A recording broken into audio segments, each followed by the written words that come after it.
Sean French, what up?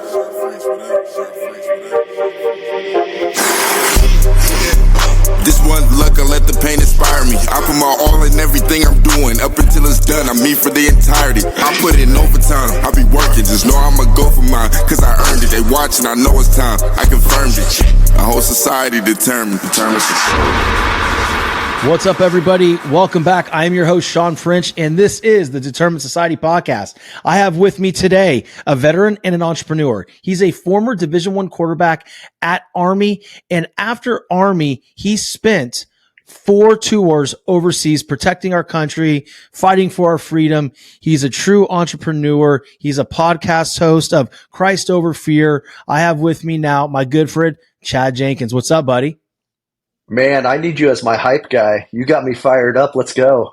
Bro, I'm down. But dude, I'm going to tell you, I'm going to warn you, I cost a lot of money. Well, that's a good thing. That means you're it's good. Like a pretty woman thing, right? Yeah, that's exactly it. It's going to cost you, buddy. It's going to cost you. But no, dude, thank you for that. The true thing is like, you don't have to create much hype when someone's done so many amazing things as yourself. So for those that don't know you or haven't heard your story, like, first of all, welcome, right? And then tell them a little bit about yourself, man, where you come from, the little bit of your origin story and how it led you to where you are today. Yeah, man, absolutely. So, Sean, I'll try to give you a quick elevator speech. Not highly recruited out of high school, kind of always the scrapper or undersized, but Army gave me a shot. And my senior year in high school was the year they went 10-2 and finished 19th in the country that year. They lost to Auburn in the bowl game, but so they were the highest recruited team, the best team in Division I that was recruiting me. So I was like, all right, I'm all in. Went there, started 2 games my sophomore year, and then ended up being the starter junior and senior year. 2001, 9/11, obviously that was my senior year, that Tuesday, when we were at West Point. So that kind of drastically changed the projection for all cadets at West Point at that time, but especially us seniors. And so I had already determined I wanted to branch infantry, wanted to be an infantry officer. So upon graduation, was an infantry officer, wanted to be surrounded by like-minded men. It was an all-male branch at that time in the Army.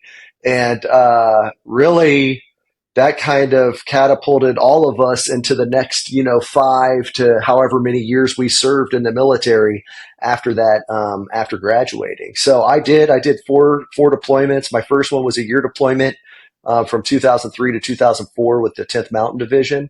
And then 8 of those 12 months were spent in Fallujah, was a participant in the first Battle of Fallujah. And then when I got back from that first deployment is when I tried out for the 75th Ranger Regiment, which is a special operations unit in our United States Army, and had 3 subsequent deployments with them as a platoon leader, ground force commander, and company executive officer. So then my wife and I got married. Emily and I got married after my first deployment, and we kind of were counting the cat lives. And on the horizon for me was going back into the big Army and looking at an 18-month deployment either to Iraq or Afghanistan. And we just determined that wasn't the best fit for us. We wanted to start a family. So that's what we decided to do. So I got out in 2007. About 12 months later, I decided to drop my packet for the FBI and became a special agent in the FBI and was assigned to the South Florida Joint Terrorism Task Force down in South Florida, where I spent 4.5 years focusing on kind of the Islamic extremist groups here in the United States that were trying to conduct harm, and conducted those counterterrorism operations down there. And then in 2013 is when I decided to take off from the FBI and kind of pursue the entrepreneur side that you alluded to, started a security consulting firm. But then really where the meat and the potatoes happen, where the story actually gets, a little bit more relevant, hopefully to guess, is in 2017 is kind of, I had a personal crisis in my life. I'm not going to lie, where really the Lord, I had already accepted the Lord, at West Point, but it wasn't until 2017 that he got a hold of me and all of me, and I needed to go get help for post-traumatic stress disorder from combat, which I hadn't really sat on and hadn't processed and hadn't done the hard work that took. So 2017 was a growing year for myself, for our entire family. But he saw us through that, saw me through that, and gave me another chance and another chance and another chance, and really did the hard work there. I would say mentally, physically, emotionally, it was the hardest challenge of my life, but it was where the most work was done, and I'm thankful for it. And really, 2019, we moved back to Ohio. My wife and I are both from here, and our kids were of the age where we could get back up here, and that's kind of where we're at today. Dude, amazing. There's so much to unpack in that quick synopsis of your background. And by the way, for the audience listening, I know you're sitting there on the edge of your seat wanting to interact and ask live questions. I wish there was a way to do that, because I would want you to participate in something like this. This is incredible. I want to go back to September 11th. I remember where I was sitting September 11th. I was at Louisiana State University. I was in sports psychology class, and I was a baseball player. And then all of a sudden I heard, hey, some planes went into the twin towers of the World Trade Center. And I was just a young, dumb kid. I didn't really understand. I'm like, what is that? What is the World Trade Center? And I just really wasn't thinking anything of it. I'm like, wow, that's just really unfortunate. There was a dual plane crash. Like, what were they doing so close to each other? Right. And what happened after that was, and I mean, just knowing after seeing what the real aftermath was like, wow, like you were completely off base. This is like something way different. Right. So we start strolling down after class, towards the weight room at in Baton Rouge, because, in between classes, we'd like to go there and get a protein shake just to replenish. Right. And, walk in, and all the TVs, had what was going on the television. Which I would presume probably 99.9% of the stations in the United States of America had the event that was going on. When it comes to what your family eats and drinks, your choices matter. You're the expert, because you know what fits your life. And getting it right starts with good information. That's why America's beverage companies are sharing more information about our ingredients at goodtoknowfacts.org. No spin, no judgments, just the facts straight from the experts for more than 140 beverage ingredients. Visit goodtoknowfacts.org. And so right then and there, we just knew life was going to be a little bit different, right? For our military. But here I am years and years later, and I'm sitting right across from somebody that had their own experience in it, that their life was changed dramatically and impacted directly. Can you talk to me in the audience a little bit about the mindset shift in that, right? Because you're sitting there, everything's good, senior year quarterback, right? Not really sure what's going to go on as far as the trajectory of you and the other cadets. But like you said, when 9/11 happened, it changed everything. Can you walk us through that moment and possibly like what you were thinking and the rest of your cadets that you're, just the aftermath and the conversations? Yeah, no. So I got recruited at Army, and it was a peacetime military, right? Mm-hmm. There wasn't, really Mogadishu in 1993 was the last, and that was a major battle, for, 5 days. Well, it was a little bit longer time frame of being down there, but that was the last major conflict we had. And really, that's how I got recruited to, hey, you'll do 5 years in the active military, figure out what you want to do for the rest of your life, and then you'll go off and do that. That was kind of the sales pitch, if you will, right? Oh, sure. And then you have a big decision to make your sophomore year. So between sophomore and junior year, when you decide to go to class your junior year, between that summer, the first class you show up junior year, now you're committed. Now you're on the dotted line. If you leave anytime up until, that first junior class that you attend, you're good. You can leave. You don't owe the military. You don't owe the U.S. government anything. So obviously, we had already gone to that junior class, but I think about the guys behind me who still, as a freshman or sophomore, who then had 9/11 happen while they were there. And the majority of those guys stayed. The majority of those said, hey, I bought into this way of life. I'm staying. For us, it was already decided, right? For a senior, it's already decided you're going to be in it. But there was a sense of, if I could place it now, I would say anxiety, adrenaline, a tinge of excitement, not going to lie, when that was transpiring, because we knew that, hey, that's the path we're going to be on. And that's the path you have to have. That's the mindset you have to have when you're getting ready to go into those kind of austere conditions. You can't have the passivity. You can't have, even though fear will play a factor, it's how you deal with that fear, how you're able to manage it, how you're able to mitigate it, to then go on the side of the excitement, the anxiety, the adrenaline rushes to keep that momentum going. I mean, that's obviously years down the road once we've been trained and ready to go into combat. But that day, that Tuesday, there was a sense of, I don't know, almost like an eerie, calm chaos, if you will. Interesting, man.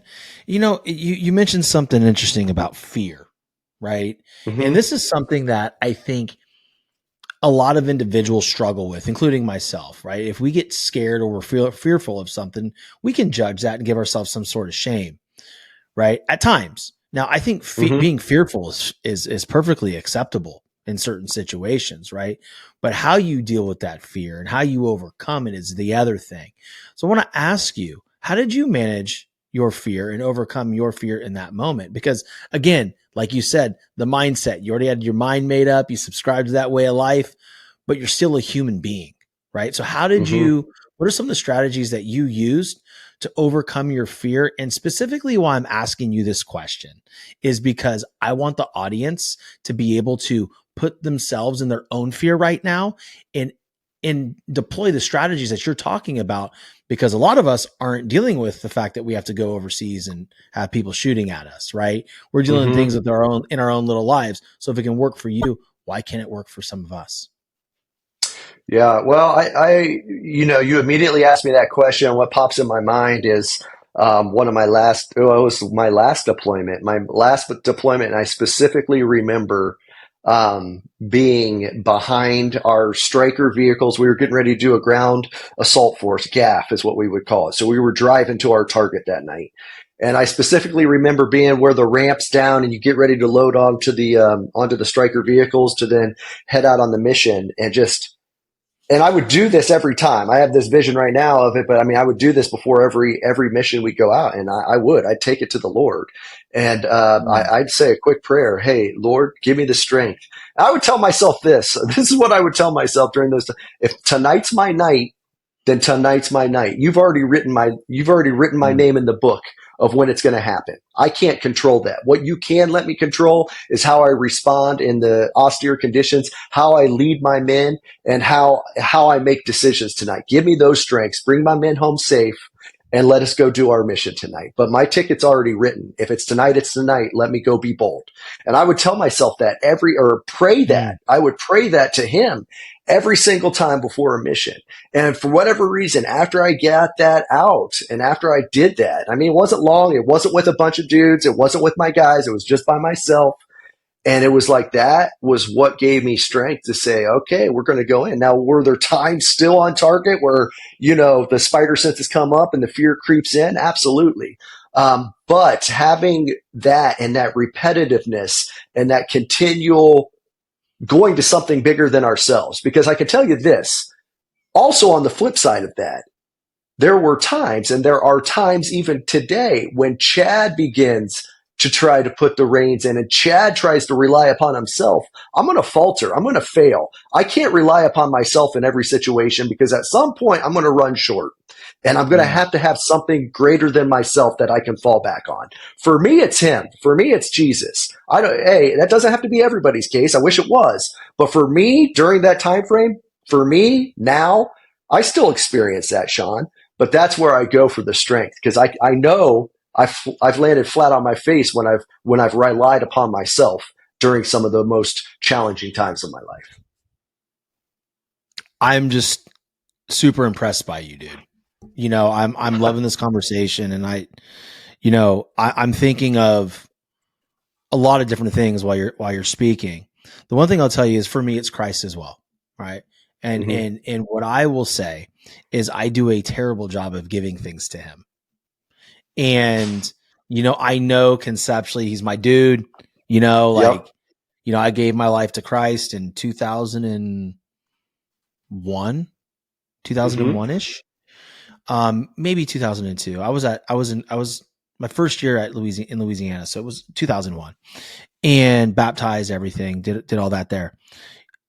I find myself, I'm not in combat, right? But I'm surely in a fight, right? We're all in fights in our lives, whether it's we're looking to overcome a disease, or we're looking to fix our marriage, have a better relationship with our children, start a business, be the best salesperson on the planet. It's all a fight, right? It's all some type Mm-hmm. of, because you're going to fight with external things. You're also going to fight with your most inner demons and your most limiting self-beliefs.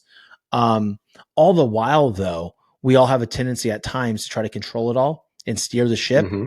I am so guilty about that. Like I'm doing it currently in a few different ventures that I have going on. And so, I'm just being vulnerable with you and saying to you, like, what tips do you have for me and other individuals that know the way, but are still deciding, like, hey, I know the way, but I'm just not going to trust you because because I know better, because that's what it translates to, man. Let's be Yeah, honest. it does. It does. Well, here's the thing, Sean. You're not alone. I mean, that's a daily struggle that I face as well. I still Mm-hmm. face that. That's why I said, even to this day, I try to grab the reins and take back over. I think there is a little bit of the alphaness in that, Mm-hmm. which I don't want to completely diminish as well. There's a little bit of alphaness that he's giving us, right? He wants us to be those guys out there, Mm-hmm. being bold, pushing the envelope, being on the edge. Like I think that's oftentimes why a lot of dudes who aren't there yet in their walk, they're like, I don't want that. I don't want to follow the dude who's meek and is kind of not bold and audacious. Like I think we've neutered Christianity for men way too often, to be quite honest. And I think Yeah. there's not too many ones out there who are willing to be, who are on that edge of, like, right where he wants you, because that's where he can do the work. That's where he can be Yeah. dangerous. And, Yeah. but I also will say this. So, and I wasn't even thinking of this when we had this conversation, but last Friday, I got the chance to talk to my son's middle school, their Fellowship of That's Christian Athletes group. amazing. Yeah, FCA at the middle FCA is school. And it was great. it is, man. It is. And I couldn't believe how many kids were there. I was actually floored, and it was an awesome moment. And I shared a war story, but the reason I shared that war story, because I shared in that moment, I didn't know who I was after this tragic event took place. I really was lost on who I was. And I have a sheet. I'll share it with you after this. I don't know if show notes or whatever, but it's 28 verses, and it's who am I? And Mm, it's 28 verses of what the Bible says we are, who we are. Not what we say to ourselves, not what others say, not what our parents, not what our coaches, not what our teachers, not what our business partners say about us. Who does he say we are? mm. And man, I have that. I have it on my desk. I have it right here. I have it somewhere. Yeah, right here. It's this sheet right here. And I keep it on my desk so I can read it. This is who I am. And this is where I have to go. I mean, I'm not, hey, I don't have it. He does. He's got it. Yeah. So that's where I have to rely upon. And that's why it's got coffee on it and everything else, but it's where I keep it on my desk, because I often have to go to that. Well, I surely would love a copy if you have it in a way you can Yeah. scan and email it over, because Yeah, that's something. absolutely. It's funny because you talk about who am I? Like, I don't Mhm. know if I told you this, but my TED Talk next week, which by the time this airs, it'll probably sound weird. So March 23rd, I have a TED Okay. Talk, and it's about identity crisis. It's about Mhm. that moment that athlete retires earlier, transitions to real life, and has to Mhm. embody a different part of themselves. Because again, one version dies, another one's born. And if we don't know who Mhm. we are while we're playing sports, we're going to have a hard time with that transition.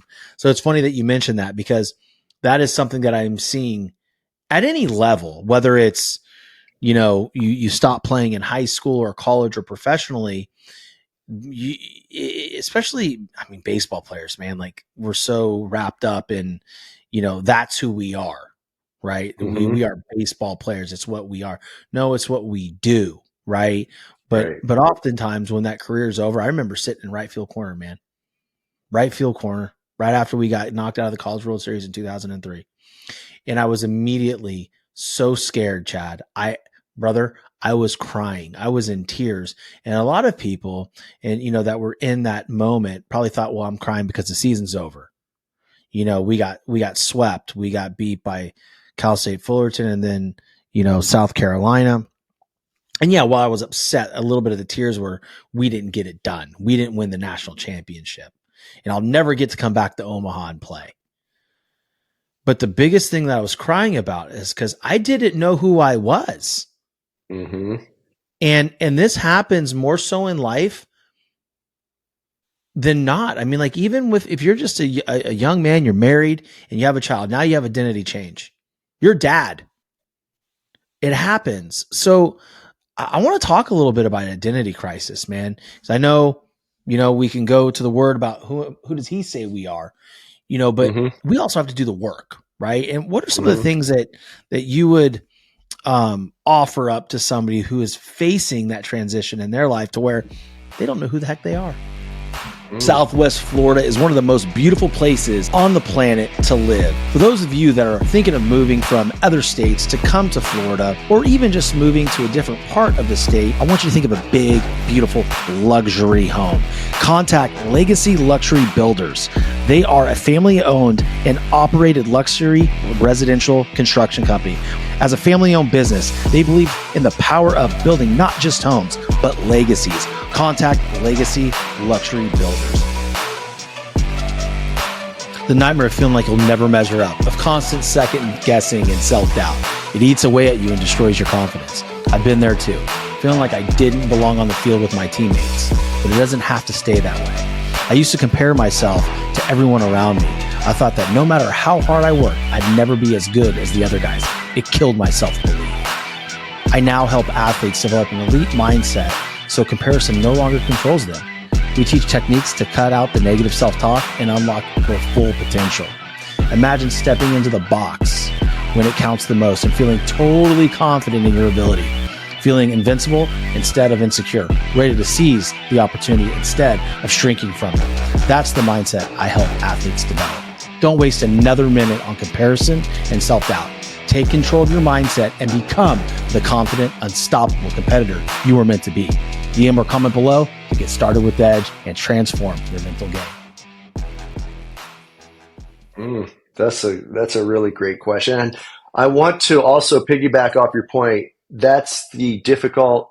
You nailed it on the head with professional or college athletes, or even if you're a high school athlete and you're not playing in college anymore. But that's the difficult thing for military transition as well right now. Yeah.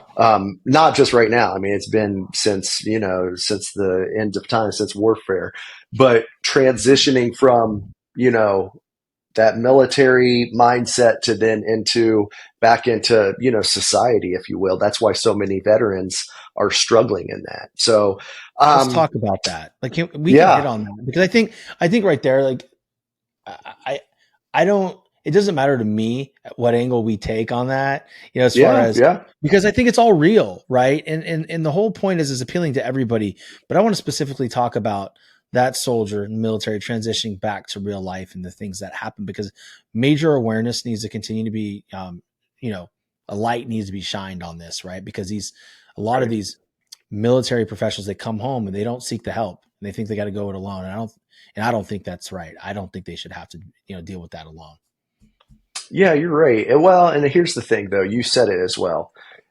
And I think I said it earlier as well. It's doing the work, I went through 62 days of Ranger School. I did 4 combat deployments. I went through West Point. I played Division I college football at, 5'10", 175 pounds. Physically, I've done some demanding things in my life that's been asked.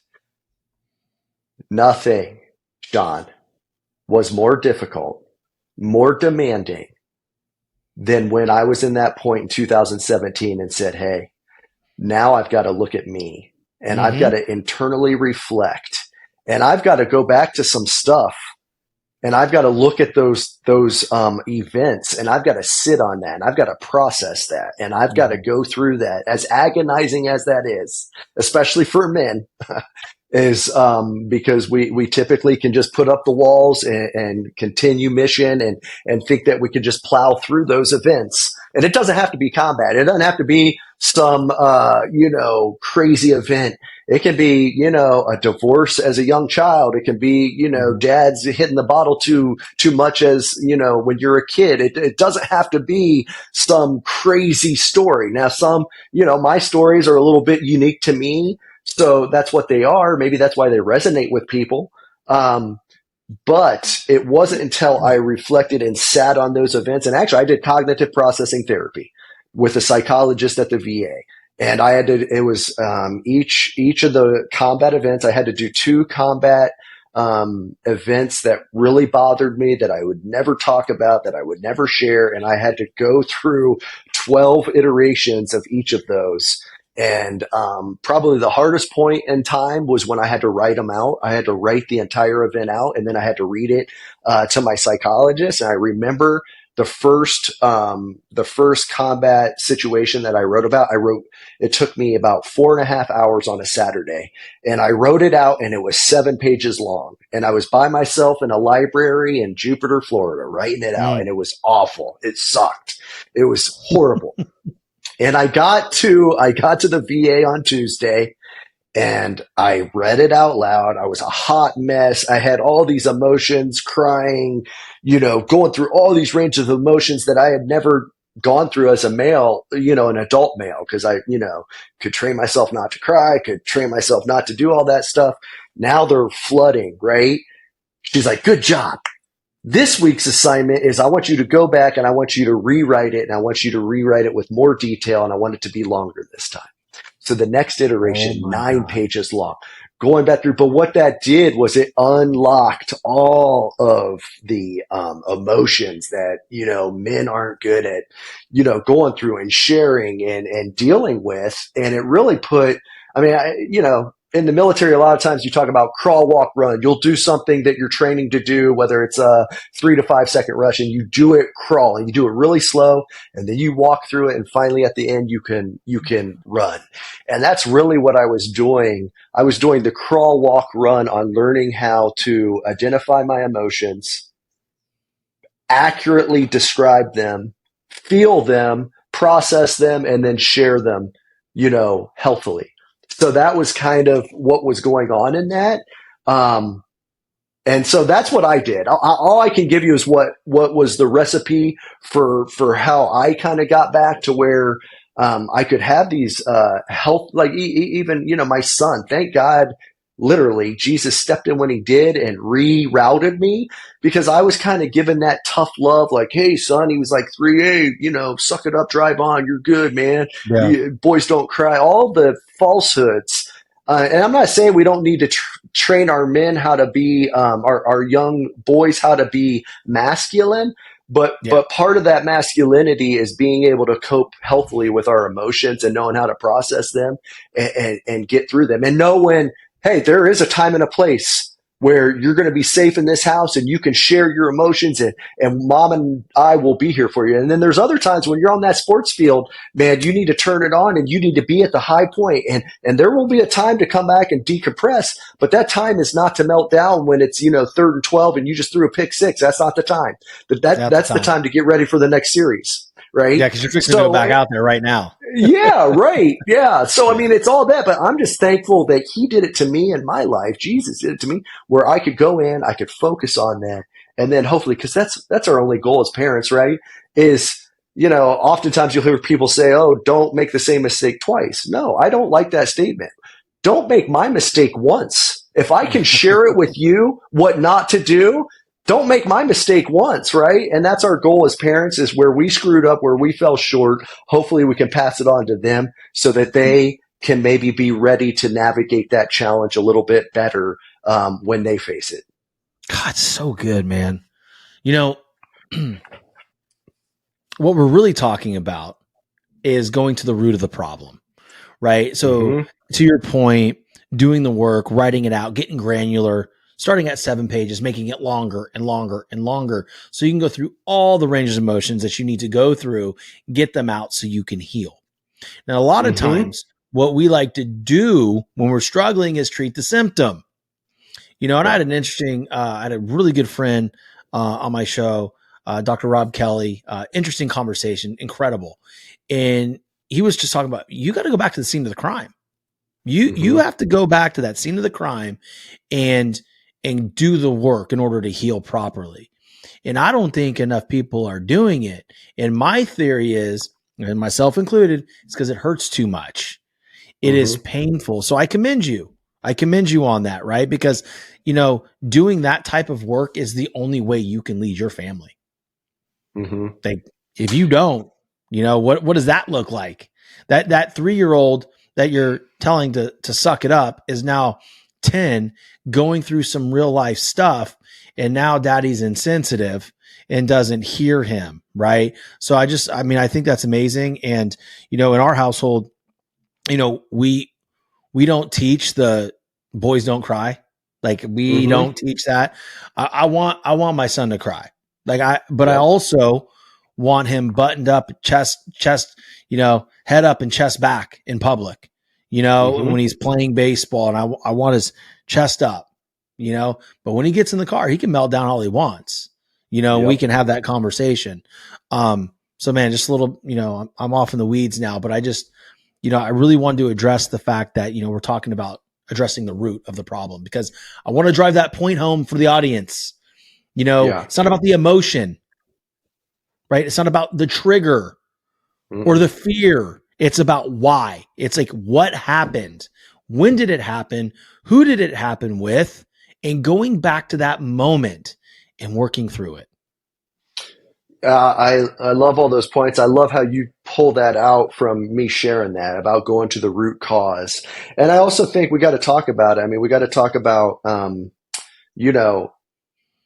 men are really good at, covering it up with other things. And it can be a multitude of things, whether it's the bottle, whether it's, drugs, whether it's, unhealthy relationships, whether it's work, we can ingratiate ourselves and hide from, I'm just working all the time, and we can check out and be absent.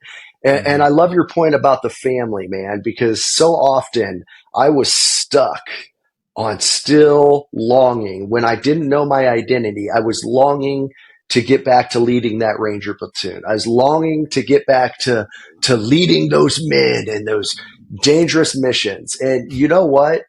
The greatest Ranger fire team I could ever be in charge of is my wife and my 2 kids. The greatest team I can ever lead is right here in my own house. Like, how effectively am I doing that? Before I go out and chase trying to lead others and be this somebody to somebody else. No, let me lead here. Let me do this right. And then and that's a continual spectrum, right? It doesn't end. But I think so often we get focused on leading others and going out, or at least I did, that I really needed to be refocused on who the true Ranger fire team I was getting the privilege and honor to lead. And that's my household. Dude, it's a great point, because we all want to lead others, whether you're in the corporate world, Army, football team, baseball team, soccer, whatever, it doesn't matter, right? We all want to lead others. But, when you're a father and a parent and a mother as well, and your ability to lead the people in that house is going to tell you everything that you need to know about how you can lead others. Because here's the thing. Here's the thing what people don't understand. And to your point here, the people under your roof, your 2 beautiful children and your beautiful wife, they want to be led by you. Now, wanting to be led by you and your ability or capability to lead them effectively is completely independent, right? Now, if you can't do that, how are you going to go out there and lead somebody in corporate America, or go lead somebody else when they don't want to be led? Most people don't want to be led because they haven't healed on their own. They haven't gone back to the root of their issue or their trauma to be like, okay, well, this person's just trying to help me. So I think, to your point, man, it's important that you got to cover, you got to make sure your house is in order first, man. Mm-hmm. You know, Absolutely. you're talking about the cover up, men can cover things up quickly, right? It could be, like you said, working too hard. It could be pornography. It could be drinking. It could be just, staying out too late because I'm trying to make more money for the family. And I've been caught in that, Mm-hmm. I grind my butt off because I want to provide my family this financial freedom to where we can pick up and just leave whenever we want. Right. But that's my Mm-hmm. definition too, though. Right. That's my definition Mm-hmm. of what I want, because I didn't have that when I was a kid. And so we all go through things in life and we start leading, and we lead our families based on our paradigm and what we see and how we want things to go, or how we feel they should go. But I want to encourage men out there that are listening right now. You don't know what your family wants or needs from you unless you ask. You have to ask. If your kids say, Daddy, I know you work a lot and we appreciate that, but I'd rather have you home more. I mean, your kids are telling you right then, like, what you think is important isn't necessarily important to them. And I think that more parents can learn more from their children by just asking. So I like to do check-ins with my kids. Hey, what am I doing great? What am I doing poorly? What do you need from me? I love that, man. It's like an assessment, like a 360 assessment where you get your, who's above you, who's, your peer, and then who are you leading? And those are the ones that you get I bet you get the best feedback, from them, because it's unfiltered, it's real, it's their vantage point. Oh man, Dude, I I got love so that. mad last night. I got so mad. I'm not even joking. I like, my alpha and my ego kicked in right away. And it's different because a lot of people, just don't admit when those times happen. Oh, I'll admit it. Or I'm sitting there and we had just got done with dinner, and my wife was brushing our 7-year-old's hair. Right. And they're fixing to get ready for bed and go night night, all that good stuff.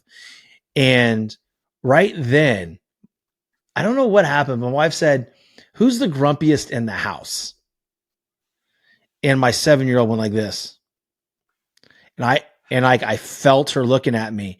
And then I saw my wife's face. I'm like, first of all, that's ridiculous because I'm not the most grumpy in this household. Second of all, you set her up for that. And 3, one day you're going to regret that because I'm not going to be around. Right? You can call me grumpy, but you know what? That's why I'm grumpy. Like, that's why. And I'm not grumpy. But then I should have taken that and been like, well, I don't agree, but why? Like, how do you see me?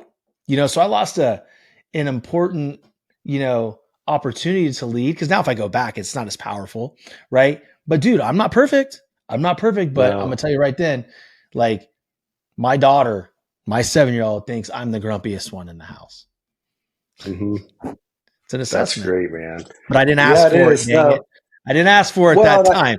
Give me a heads up. I thought, and you know what? I've done that before though too, where I'm like, oh man, that was such a missed opportunity, and like, why did I not do that? And we got to be careful on that front too, because hey, the opportunity will present itself. You got the awareness, obviously, of recognizing that, and I think that's where, are we fully present when we're with our kids? Are we fully present just in society in general? Am I fully present when I'm working? Am I fully present when I'm at the house? Like, so I think being fully present and just having the awareness of like, okay, I missed that one, but next time I'll be ready. I think that's huge. Being present.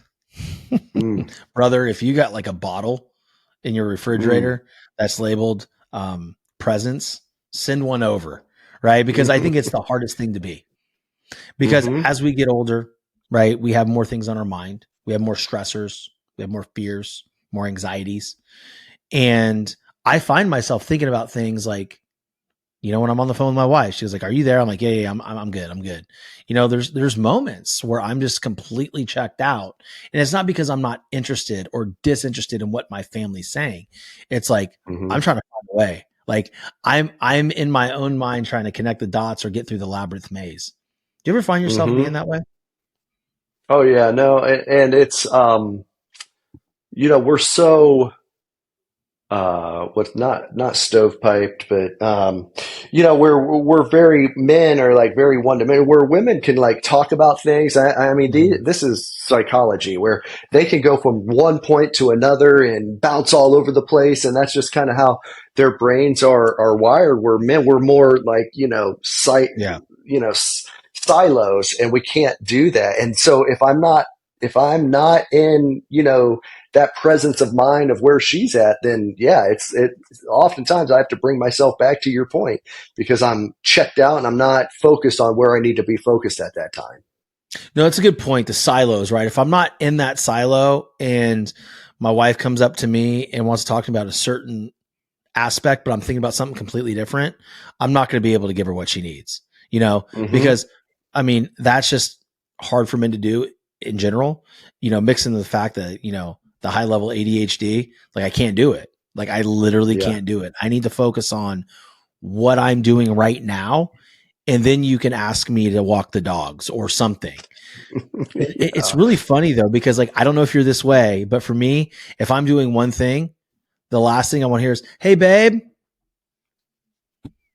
I don't care if it's feeding the dogs." I'm like, I Yeah. need to focus on this task because if you Yeah. distract me, I'm cooked. I Hmm. can't, I shut down, man. I shut down. No, but I think that's more how our brains are wired, though. Mm. And I don't know what the cause is. You might know that more than I do, but that I think men in general are very. I can't think of the word. I'm not trying to think of. Compartmentalized. There we go. Mm. Golly, we're Yeah. very compartmentalized on how we work, and I think it's effective at times. I think it's effective, Mhm. like in combat. It's very effective. Like I was very compartmentalized on mission. Like that was the only focus. It didn't matter. I mean, I didn't have any other care in the world except for that hour and a half, and it was laser like focus, and all of my men laser like focus. But then we got to be able to come back and then kind of decompartmentalize, if you will. I Yeah. think, especially in here in society here, maybe that's the difficult thing with professional athletes. They can't decompartmentalize; they're still stuck in that. My life and how great it was when I was at the peak of my professional performance. Well, I think it's an interesting point, Chad, because, we talk about decompartmentalizing or leaving your, proverbial suitcase at the door, at the mailbox. Mm-hmm. It's very hard for men to Mm-hmm. do. It is very hard for men to do. And I don't know what it is about us, but like, if I have a certain experience throughout the day that really bothers me, I'll think Mm-hmm. about it when I'm picking up my kids. And I'm blessed, dude. I get to go pick up my kids every day. Like, how cool is that, Mm-hmm. dude? Like, Right. Yeah. I get to go pick up my kids from school every day. And, but there's times when I'm driving home and they're talking to me and I'm not necessarily listening. I'm Mm-hmm. thinking about the thing that happened an hour ago and how I could, you know, do better so that way I drive more revenue into the business to help my family. But again, going back to my previous point, all my kids want to do is tell me about what Sammy said at school. And Mm-hmm. I'm not doing a good job of decompartmentalizing things. And I think men really struggle with that. I think they do. And here's another thing that I'd add to that. Because I had often heard at times, like, leave your suitcase at the door, right? Leave your briefcase at the door before you come in. Don't bring any of that into the house. Now, I actually don't agree with that either. And Mm-hmm. I think there's opportunities, that are age appropriate, obviously, with our kids, but like, or even with like our wives. I remember Emily, she used to hate it when I'd come home from FBI or the army because I'd be like, day was good. Yep, it was good. Everything's good. Everything's good. Like my thought was I don't want her to know all the crappy stuff that's going on, but she was just wanting some type of connection, right? Of like trying to be there for me and trying to, be that person that could listen and maybe help me navigate or just be a sounding board. And I think our kids too, if we're not letting them know that like, hey, it was a difficult day, this individual on the phone, it was just a difficult call and they kind of got under my skin and I lost my temper and that wasn't good. And now I'm navigating that. man, now we're teaching our kids that it's not just them that's going through that. We have those as well. And now we're actually sharing with them kind of our lessons learned as they go. And I think I have to continually work on doing that. My son's great at, hey, Dad, so how was your day? And just instead of giving, oh, it was good, like I try to find it lets me do a quick reflection on, okay, how was my day really? And then what couple of stories can I share to kind of, elevate and enlighten that, conversation a little bit more, which I think is opportunities for us to do that. It's a great point. I found myself, because I don't know if you know this about me, but also in a payroll company. So if I'm dealing with one of my vendors or dealing with a client or even internal operations and something really ticks me off, they'll say, hey, what's wrong? And I'll find a way to talk to them about it. Right. And let them know what's going on as much as I possibly can to where they can understand. And then also, this is why I'm reacting this way. And, that way they know I'm dealing with certain things that they're dealing with. Like to your point, like they're going off of reactions throughout the whole day, and they don't necessarily have the tools yet to filter those things, right? And to handle some of the interpersonal issues that they're having with friends or bullies or teachers or whatnot. They don't know how to advocate for themselves yet. So, it's important, as a parent, that we're able to walk our children through how we're handling certain situations. So, look, man, we got to land the plane here. We're running down on time, but before we hop off, man, I please talk to the audience a little bit about your podcast. I'm definitely going to link it in the show notes, your website in the show notes, and just how they can connect with you and hear your show. Man, I appreciate that. I wasn't expecting that, but it's Christ Over Fear is the name of the podcast. So it's on all your major podcast players, and then YouTube channel, Christ Over Fear, LinkedIn page, Christ Over Fear. And it's really not difficult. It's having veterans on the show who are willing to share their story or wherever they're at. I've had guys on who maybe aren't there with their relationship with Christ. And I think that's a valuable story to hear as well. But it's for those to share their story in Christ wherever they're at and what he's done in their life. Because I don't think sometimes I think we could reinvent the wheel. But I think when we focus on what he does and what he's brought us through or where we're at the current time, man, it can be such a powerful tool to help somebody who maybe is 1 to 2 steps behind the individual that they're hearing the story of and bring them along. So we're getting decimated as a combat veteran community with suicide. It's still the #1 epidemic taking veterans. So and I'm a firm believer. I think you can probably know that by now, Sean. I think the root cause of true healing comes from Christ. And so if it can point and be a light for somebody to navigate that and gain some insight that's raw, transparent, real, that's the goal of the show. Dude, I love it. Thank you for sharing that. I do have I do have a guest for you that I like to throw awesome. by you. Amazing man, Matthew Hedden, fitness coach, veteran, combat veteran. I think you'd really like his story. I think it'd be great for your community. Well, I appreciate that. I'll take it. Absolutely, man. But you heard him, guys. Christ Over Fear, Chad Jenkins, amazing human being, combat veteran, husband, father, podcast host, entrepreneur, friend, you name it. If you guys got anything out of the show today, which I'm sure you did, please share it with someone that you love or someone that you feel is going to need to hear this episode to move forward in healing and leadership in their life. We love you all. Thank you for listening. Until next time, stay determined. Southwest Florida is one of the most beautiful places on the planet to live. For those of you that are thinking of moving from other states to come to Florida, or even just moving to a different part of the state, I want you to think of a big, beautiful luxury home. Contact Legacy Luxury Builders. They are a family-owned and operated luxury residential construction company. As a family-owned business, they believe in the power of building not just homes, but legacies. Contact Legacy Luxury Builders. The nightmare of feeling like you'll never measure up, of constant second guessing and self-doubt. It eats away at you and destroys your confidence. I've been there too, feeling like I didn't belong on the field with my teammates, but it doesn't have to stay that way. I used to compare myself to everyone around me. I thought that no matter how hard I worked, I'd never be as good as the other guys. It killed my self-belief. I now help athletes develop an elite mindset so comparison no longer controls them. We teach techniques to cut out the negative self-talk and unlock their full potential. Imagine stepping into the box when it counts the most and feeling totally confident in your ability, feeling invincible instead of insecure, ready to seize the opportunity instead of shrinking from it. That's the mindset I help athletes develop. Don't waste another minute on comparison and self-doubt. Take control of your mindset and become the confident, unstoppable competitor you are meant to be. DM or comment below to get started with Edge and transform your